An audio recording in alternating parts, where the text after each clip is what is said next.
आप सभी को मेरा प्यार भरा नमस्कार। दोस्तों, आज मैं फिर एक कहानी के साथ आपके सामने हाजिर हूँ। एक गांव था।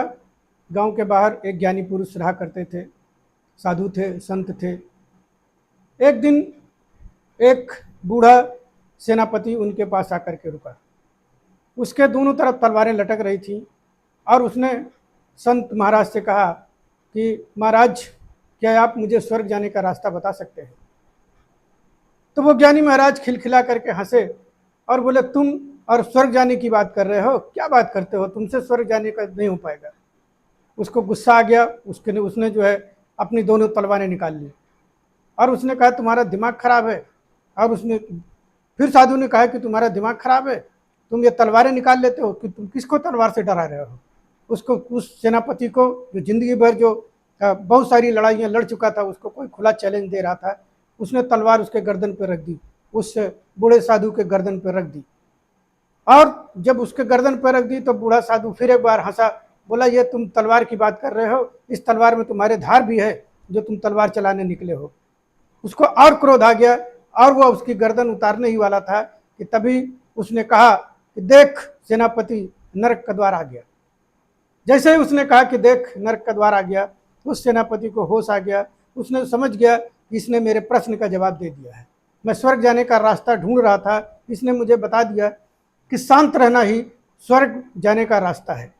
अगर मैं इसकी गर्दन उतार दूंगा तो ये मेरे लिए नरक का दरवाजा खुल जाएगा।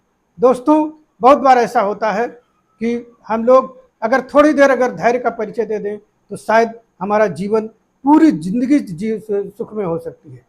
मैं आपको एक कहानी ने मैं एक सच्ची घटना आपको बता रहा हूँ।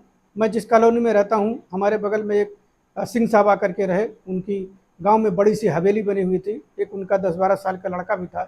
उनकी पत्नी रहते थे साथ में। यहाँ बहुत छोटा सा मकान था, लेकिन उसमें रहते थे केवल उस बच्चे को पढ़ाने के लिए। एक दिन वो सिंह साहब गाँव पर गए हुए थे और उनके पास पिस्टल का भी लाइसेंस था, राइफल का भी लाइसेंस था। तो वो संजोग से पिस्टल उनके पास थी और वो गांव पर गए थे। कुछ मेड़ ओड़ को लेकर के कुछ आपस में विवाद हो गया और वो नहीं सोच सके, क्योंकि उनके पास कोई ऐसा संत नहीं था जो उन्हें आगाह कर सके कि नर्क का दरवाजा खुल रहा है।